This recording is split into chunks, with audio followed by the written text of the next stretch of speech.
Halo semuanya, jumpa lagi bersama saya Coach Hendra Hilman di channel YouTube Coach Hendra Hilman. Bagi Anda yang baru pertama kali nonton channel saya, Anda bisa nonton dulu. Jika Anda merasa bermanfaat, Anda bisa like, Anda bisa komen di bawah, subscribe, dan juga share ke teman-teman Anda. Oke, hari ini saya akan membahas satu topik yang judulnya adalah 7 tips atau 7 langkah yang harus Anda ketahui dan sebaiknya Anda benar-benar pahami ini supaya Anda bisa memiliki bisnis franchise yang lebih strong. Dan juga kepada Anda yang ingin membeli franchise, Anda juga harus perhatikan 7 cara ini atau 7 tips dari saya ini ya. Jadi ini bisa berguna untuk Anda yang pemilik franchise dan ini juga untuk Anda yang ingin membeli franchise. Yang pertama adalah franchise fee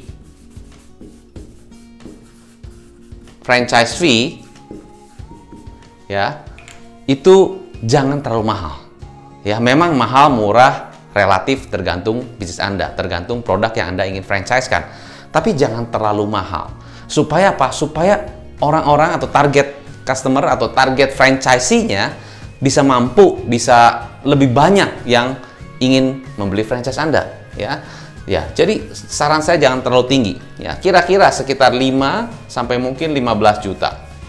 Ya, tapi memang tergantung produknya. Coach, kalau saya produknya harus di atas 30 juta. Ya, boleh-boleh aja. Yang penting masih make sense. Ya, jangan terlalu mahal banget. Targetnya kemana? Yang lebih banyak di mana? Gitu kan mungkin antara segini. Ya, boleh lah kalau misalnya ada sampai ke 30 juta, boleh juga. Misalnya Anda bikin apa? Barbershop tapi ukuran yang medium ke lebih besar, ya boleh juga ya. Sekitar seginilah. Jadi intinya antara saran saya sih sekitar 5 sampai 15 juta. Jadi tips saya pertama adalah fokus kepada franchise fee yang jangan terlalu tinggi. Nomor 2. Nah, nomor 2 ini menurut saya sangat penting. Nomor 2 adalah penting. Jadi bisa mendatangkan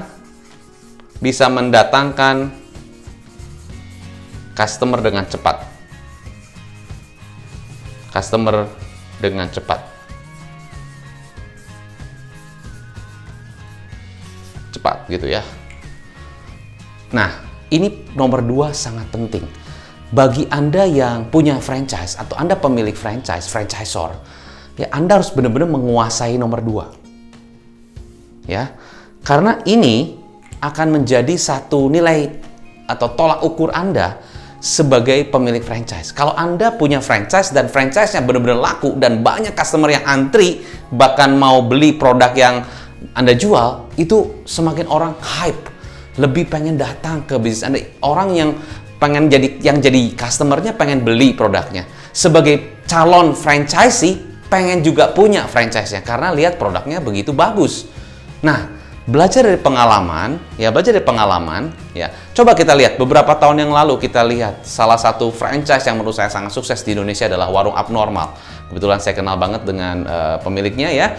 Dan saya lihat itu luar biasa sekali. Ya, pada saat awal dia buka 1, buka 2, terus cepat sekali. Kenapa bisa seperti itu? Kalau kita pelajari, apa sih yang membuat Warung Abnormal begitu cepat? 1, dia tidak hanya menjual produk yang update.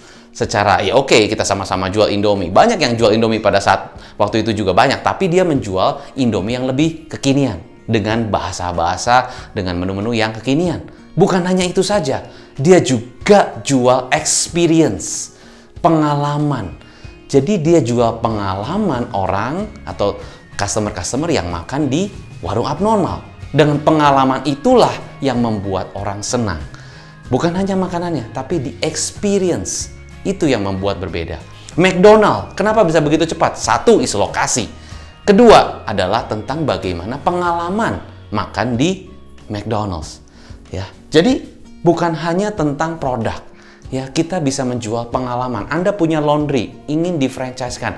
Pengalamannya gimana? Customer begitu datang, bawa cuciannya, lalu dia ditimbang, lalu setelah ditimbang ada measurement-nya, kasih lihat harga paketnya. Everything is pengalaman itu sampai barangnya, cuciannya itu selesai dicuci, di-packing, dikirim ke rumah. Nah, pengalaman itulah yang membuat customer happy.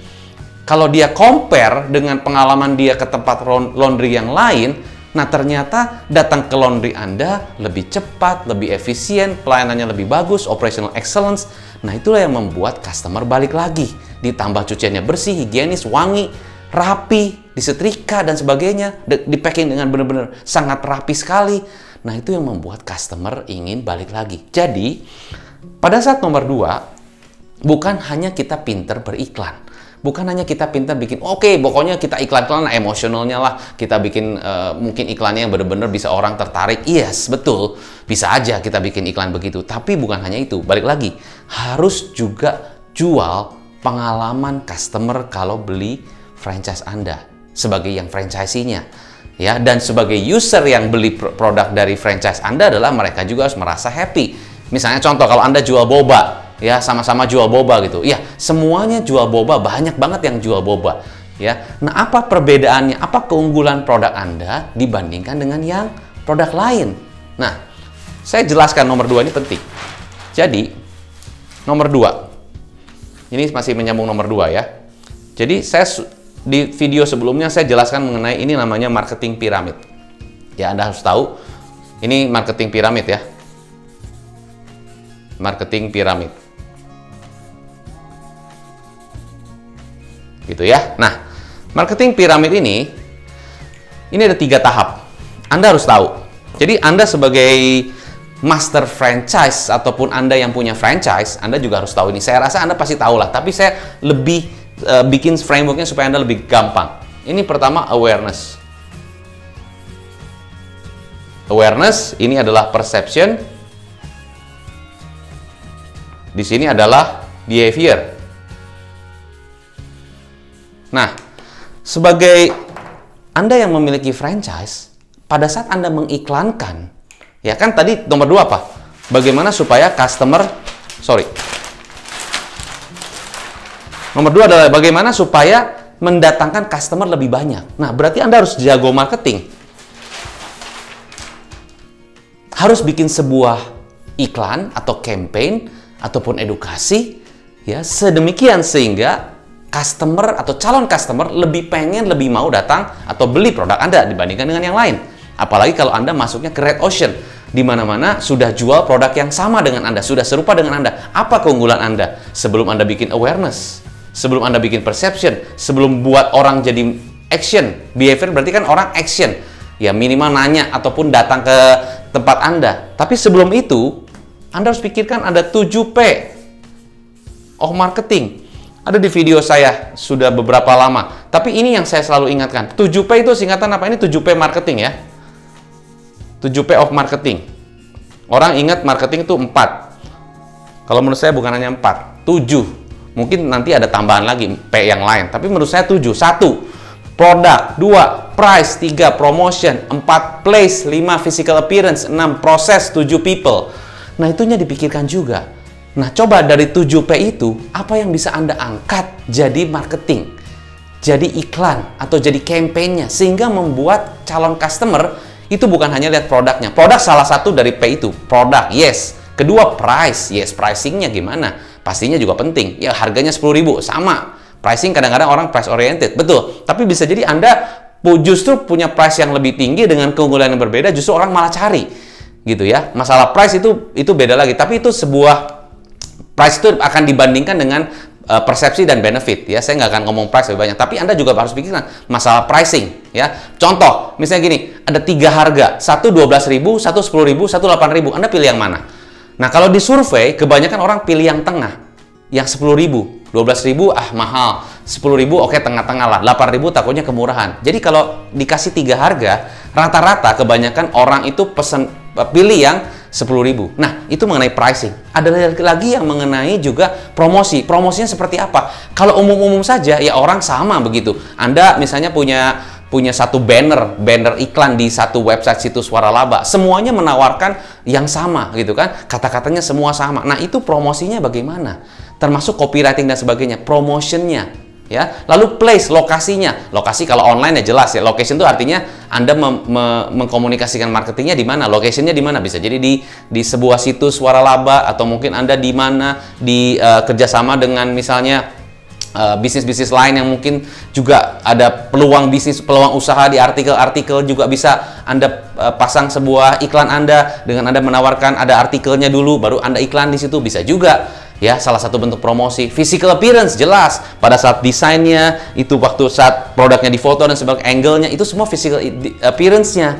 Ya, desainnya itu sangat penting banget karena setiap customer akan melihat, ya, itu sebuah persepsi juga. Lalu positioning, ya, desain, proses, ya, proses physical design, lalu proses, ya, proses apa? Proses ya bagaimana prosesnya supaya orang yang ingin beli franchise cepat dapatnya, orang yang customer yang ingin beli produknya gampang aksesnya, itu prosesnya. Lalu terakhir adalah people. Bagaimana people-nya? Cara melayani bagaimana? Wah, ini kalau dibahas panjang sekali. Tapi basically Anda harus tahu ini sebelum Anda launch iklan Anda.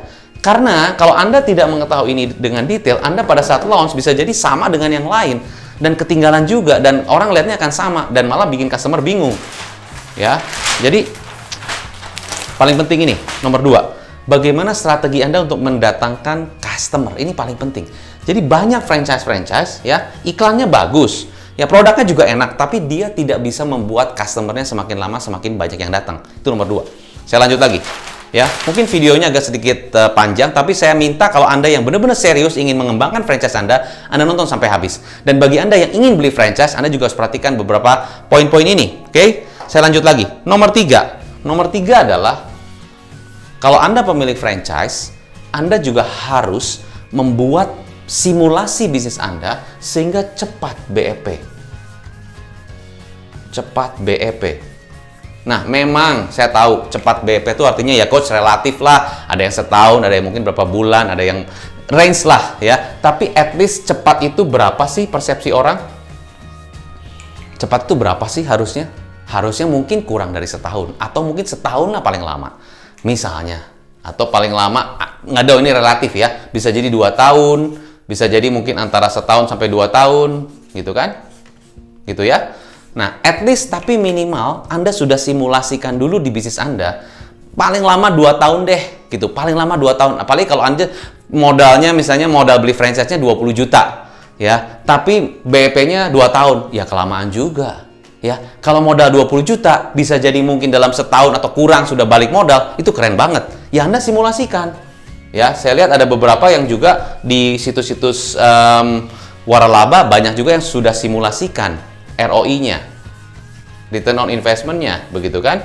Ya udah, penjualannya berapa? Oke, terus omset per hari berapa? Terus harganya berapa? Dipotong biaya berapa per hari segala macam dikali total dapat keuntungan sekian. Keuntungan sekian gitu kan? Dapat keuntungan segini. Nah, ini keuntungan ini dibagi dengan modal dan sebagainya dapat. Memang sudah banyak yang seperti ini. Ya, cuman yang saya perhatikan begini.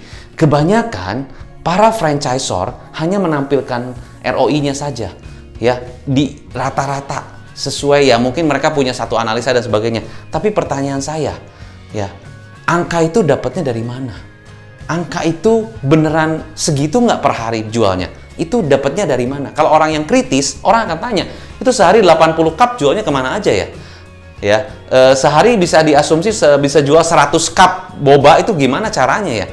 Gitu kan? Itu pasti orang akan tanya. Nah, kalau Anda bisa menjelaskan itu di artikel ataupun di mana sehingga agak make sense dan logik, mungkin orang akan percaya, oke, kalau gitu saya sehari bisa jual 100 cup deh. Kenapa bisa begitu? Nah, karena mungkin ada beberapa poin lagi yang akan dibahas, misalnya ada strategi begini, strategi begitu, ataupun lokasi juga penting, dan sebagainya, ada pricing strategi yang dilakukan, macam-macam, sehingga angka 100 cup boba per hari, ini kalau kita ngomong boba ya, 100 cup per hari itu make sense. Itu masuk akal untuk bisa kita dapatkan dalam sehari. Nah, kan orang juga pasti nanya, iya kalau harinya sama. Kadang-kadang hari juga suka beda. Ada hari ini sepi, hari ini rame, dan sebagainya. Kalau weekend, kalau weekdays itu gimana? Nah, beberapa franchise yang saya lihat, ya, itu tidak detail. Kurang detail. Seharusnya Anda lebih detail lagi. Sehingga orang yang ingin membeli franchise lebih yakin, oh, ROI sekian, hitungannya benar-benar masuk akal. Memang, ya detailnya sebagaimana detail, sebatas mereka. Kalau Anda sudah praktekkan di bisnis Anda sendiri, sudah praktekkan di franchise pertama Anda akan lebih mudah tulis ini. Ya, biasanya banyak yang mungkin angkanya masih belum bener-bener real gitu loh. Nah, saya nggak ngomong semua ya, tapi kebanyakan ya, mungkin ada yang beberapa yang belum real. Nah, ini paling penting karena kalau Anda bisa simulasikan dengan lebih detail ya, dan angkanya benar-benar masuk akal, ini akan membuat calon pembeli franchise Anda semakin lebih wow, Oke deh, kalau gitu saya tidak ada, atau mungkin punya pertanyaan pun akan saya ya mungkin lebih jelas gitu loh. Tapi intinya sudah lebih jelas dari ROI. Nah, Anda benar-benar harus simulasikan ini. Ya, Anda harus lihat dari beberapa, mungkin di lokasi tersebut ada apa, ada thread ini, ada thread itu, ada kompetitor lain, ada produk lain yang mungkin ada di situ. Jadi kita harus memperhatikan beberapa aspek. Ya, memang kita tahu, memang saya tahu bahwa kita pasti optimis banget, produk kita enak, produk kita bagus, produk kita punya keunggulan. Saya optimis sehari bisa jual 100 cup misalnya. Saya optimis. Ya, tapi how? Caranya gimana? Nah, itu orang yang paling penting. Ya, mungkin di sini ada sedikit how-nya. Berikan sedikit how-nya. Gimana cara dapetin 100 cup per hari? Sehingga orang lebih semakin yakin. Itu tips nomor 3. Ya. Nah, saya lanjut lagi mengenai ini masih ada beberapa tips lagi. Oke. Saran saya bagi Anda yang pemilik franchise, Anda bisa review kembali ya bisnis Anda yang kalau Anda sudah franchise-kan, dan kalau sudah bagus berarti bagus. Tapi intinya ya, hati-hati kena virus yang saya sebut virus saya sudah tahu. Udah tahu coach, pokoknya mah kalau saya punya franchise laku kok pasti. Wah, kalau saya punya franchise harganya segini udah jalan kok. Iya.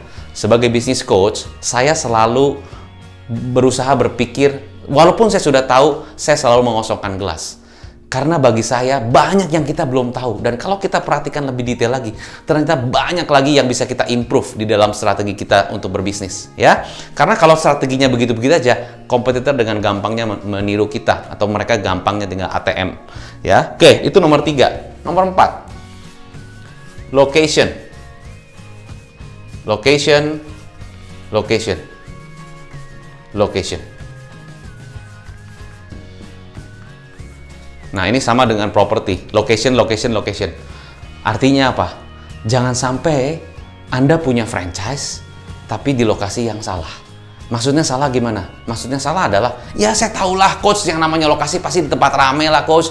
Tapi kan itu kan mahal sewanya, ataupun apa segala macam. Iya betul, tempat rame sih tempat rame. Tapi Anda harus perhatikan yang detail. Bukan hanya sekedar tempat rame, trafficnya banyak, orang datang ke sana banyak. Iya. Tapi Anda harus betul-betul lihat. Contoh, saya lihat ya di salah satu mall. Itu kan setiap mall harusnya kalau tempat parkir basement itu rame. Seharusnya gitu ya. Kadang-kadang kita turun sampai basement 2, basement 3 paling bawah. Itu juga masih rame. Nah, ada satu jasa ya, franchise juga saya lihat ya. Dia adalah jasa mencuci mobil plus anti jamur. Ya, diangkat jamurnya, dibersihkan kaca jamurnya, dan sebagainya. Dia tempatkan di lokasi yang tepat. Nah, itu kalau di basement, puter-puter. Coba Anda lihat. Kalau orang awam lihat, ya sama aja mobil puter-puter ke bawah begitu kan. Di manalah lokasi yang paling tepat untuk menempatkan franchise-nya anti, cuci mobil itu, cuci anti angkat jamur segala macam. Itu di mana yang paling tepat. Nah, itu harus tahu tempatnya. Kalau enggak, Anda sewanya mungkin sama, tapi lokasinya nggak tepat, akhirnya customer nggak datang juga. Nah, ada beberapa aspek. Oke, coach, aspek 1, mungkin dekat dengan lift. Oke. Kedua, dekat akses keluar. Iya, Bu, bisa. Ada beberapa aspek yang harus Anda pikirkan. Sehingga, pada saat Anda buka di sana, ya, customer lebih banyak datang dan melihat bisnis Anda. Itu juga penting. Ya. Di mana orang banyak lihatnya? Ya memang dekat lift, liftnya di sana, jalannya sekian, dekat sih dari lift. Ya tapi begitu orang turun, lihat nggak bisnis Anda? Jangan sampai mobilnya turun nggak ngelihat. Nah itu logik berpikir aja. Tapi adalah beberapa poin mengenai lokasi. Ini saya hanya kasih contoh salah satu bisnis yang saya lihat bagus penempatannya. Makanya customernya banyak, bahkan sampai ngantri. Kan saya selalu bilang, supaya bisa customer yang ngantri, fokus kepada operational. Betul, tapi bukan hanya itu, lokasi juga penting. Ada beberapa bisnis yang tidak memperhatikan lokasi. Ya, memang sih ada beberapa yang rame, tapi harus dengan waktu lebih lama. Nah, kalau Anda bisa cari tempat yang lebih tepat, mungkin dalam momen yang lebih cepat, customer-nya lebih banyak. Itu yang dicari kan? Dengan waktu yang lebih cepat, customer-nya lebih banyak. Memang kalau lokasinya kurang tepat, ya perlu waktu. Karena beberapa customer harus referensi dulu, mungkin harus di review dulu di TikTok kali atau di mana gitu kan, sehingga orang baru tahu di sana, ternyata lokasinya susah juga ya. Nah begitu. Tapi kalau lokasi yang bagus, memang saya tahu lokasi bagus itu harus kita pikirkan dan cari. Dan menurut saya bukan hanya lokasi. Ya lokasi satu hal, tapi juga ada waktu, timing. Ya timingnya juga masih tepat. Artinya kapan waktu yang tepat kita buka di sana? Itu penting sekali. Kapan waktu yang tepat? Ini penting, ya. Oke. Nah, juga waktu kita survei ke lokasi tersebut, saran saya bukan hanya oh ya rame nih, oh ya banyak yang datang ya. Lihat juga yang datang siapa. Yang weekends, weekdays, lihat yang datang gimana orangnya. Lalu lihat lagi ya pada saat malam, pada saat pagi, siang itu juga lihat semua. Gimana keadaannya, gimana kondisinya, everything semua harus di-research, harus dilihat. Nah, kebanyakan master franchise itu nggak lihat, oh pokoknya rame deh di situ, oh saya deket mall deh, oh pokoknya jalan utama deh. Iya. No, it's not about that. Makanya banyak beberapa franchise yang buka franchise di mana-mana. Wah, pertama-tama buka banyak, tetapi ke depannya jadi sepi. Kenapa? You don't really focus, you don't do the due diligence yang begitu detail mengenai lokasi. Ini sangat penting menurut saya.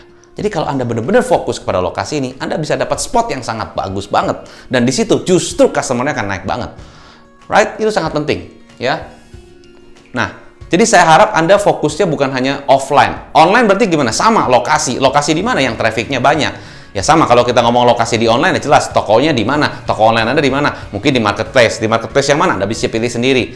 Oke? Dan sebagainya. Anda pasang iklan cocoknya waktunya kapan? Pasang promosi waktunya kapan? Itu juga termasuk bagian dari penempatan lokasi, mengalokasikan iklan Anda, campaign Anda, dan sebagainya. Timingnya juga paling penting. Ya. Oke, itu nomor 4. Kalau kita bicara ini bisa panjang lebar. Oke, lanjut lagi. Ya. Nomor 5. Nomor 5 juga penting.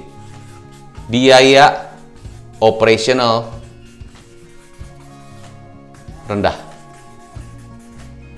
Nah, kalau Anda punya franchise, jangan sampai Anda pasti setiap franchise kan pasti ada biaya operasional. Nah, usahakan sekali biaya operasionalnya rendah. Atau bisa jadi Anda ya cuman benar-benar mengoptimalisasikan karyawannya atau staffnya yang bekerja di franchise tersebut. Sehingga secara operasional rendah, tidak tinggi. Sehingga apa? Kalau seandainya kata salesnya turun atau salesnya tidak mencapai angka tertentu, maka tetap masih bisa ada profit. Karena biaya operasionalnya rendah.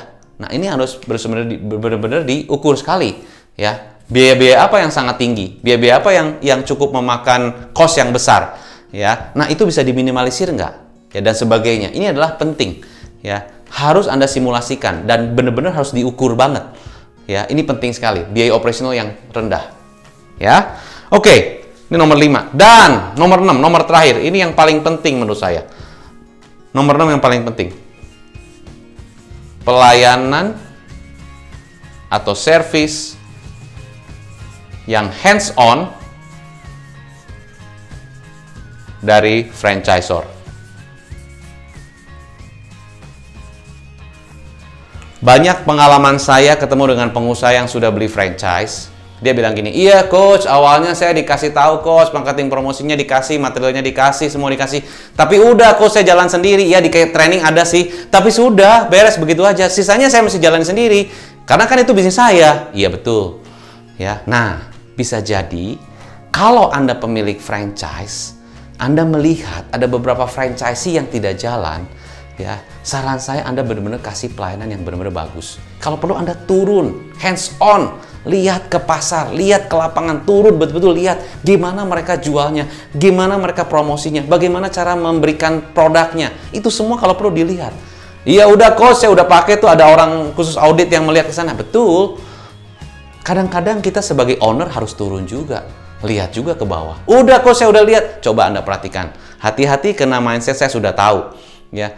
Coba kalau kita benar-benar undercover. Saya pernah. Salah satu klien saya adalah mereka di bidang franchise. Saya undercover.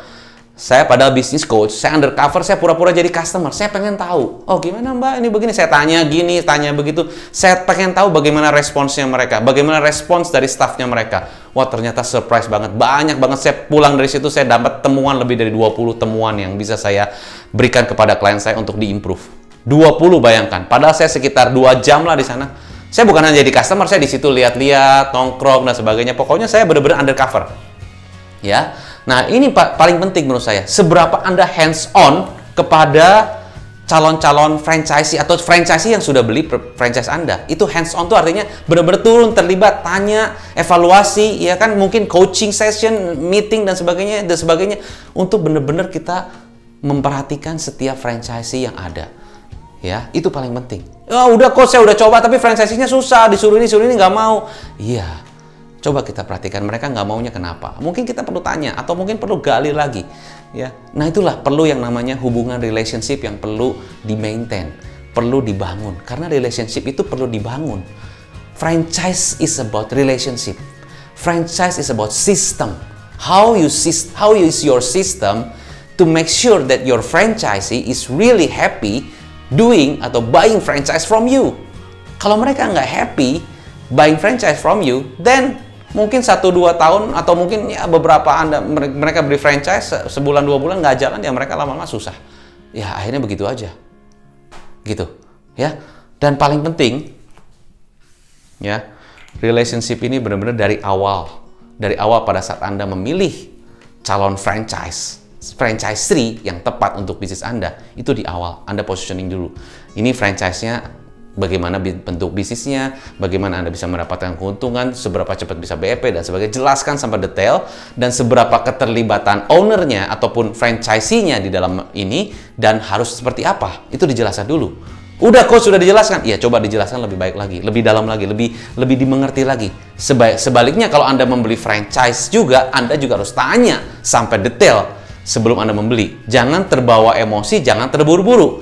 Ya, harus dipikirkan secara matang-matang. Dan yang ketujuh adalah ini yang paling penting. Ya, ini yang paling penting setelah tadi hands-on pelayanan dari franchisor kepada franchisee. Nomor 7 adalah training system.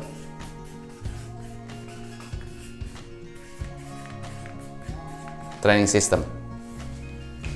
Nah, training system ini sangat penting sekali. Menurut saya, bagi Anda pemilik franchise atau master franchise atau franchisor, Anda mesti memiliki training system yang benar-benar memudahkan tim untuk menjalankan dan menduplikasi bisnis Anda. Training system macam-macam, bisa bentuknya video, bisa bentuknya SOP tertulis dan sebagainya, tapi adalah training system ya, dengan trainer-trainer yang bisa memberikan materi ataupun caranya, langkahnya, pengajarannya sangat mudah sehingga bisa langsung diduplikasi. Training system sangat penting. Ya, dan bukan hanya training system untuk staff, tapi training system untuk franchisee, untuk mereka yang menjalankan bisnisnya seperti apa training sistemnya. Apa saja harus diketahui, bagaimana pengetahuan-pengetahuan apa saja yang mereka harus benar-benar kuasai. Ya, dari segi bisnis apa saja, harus mengetahui apa saja, semuanya, mungkin dari keuangan, dari marketing, dari apapun itu, pengelolaan karyawan, semua. Mungkin itu training system yang harus dibenahin, harus difokuskan. Karena menurut saya, jika training systemnya ini benar-benar bisa bermanfaat untuk para franchisee dan mungkin untuk para staffnya, itu akan lebih bagus lagi hasilnya. Karena training is about bagaimana kita mengasah skillnya, bagaimana kita bisa improve ya dengan lebih cepat. Apalagi kalau Anda pernah jalan, kalau Anda pemilik franchise, pasti kan Anda sudah coba di bisnis Anda sendiri. Berarti sudah ada punya SOP-nya, sudah punya training systemnya, sudah punya modul-modulnya. Ya, nah kalau Anda masih bingung gimana cara bikin modul dan sebagainya, Anda bisa berkonsultasi pada saya. Tapi intinya adalah this training system ini benar-benar key success factor untuk Anda sebagai pemilik franchise untuk bisa mensukseskan franchise Anda dan bisa duplikasi bahkan multiplikasi ke berbagai kota di Indonesia ataupun di luar. Ya, tapi itu poinnya. Ya, so kesimpulannya jangan lupa ada 7 hal yang harus Anda kuasai. Satu adalah harus benar-benar harganya ataupun harga franchisee-nya itu jangan terlalu mahal. Ya, benar-benar kita lihat ya tren orang di mana mungkin rata-rata di berapa, mungkin 5-20 juta masih oke. Yes. Kedua adalah bagaimana supaya Anda bisa memarketingkan bisnis Anda ya sehingga customer semakin banyak. Ya, nomor 3 adalah bagaimana supaya franchise Anda lebih cepat dan Anda bisa simulasikan supaya lebih cepat BEP. Nomor 4, location. Ya, nomor 5 adalah bagaimana supaya bisnis franchise Anda disetting atau dibuat satu perhitungan agar biaya operasionalnya rendah. Keenam, harus hands-on sebagai master franchise dan sebagai franchisor. Nomor 7, training system. Semoga bisa bermanfaat untuk Anda semua. Salam pengusaha.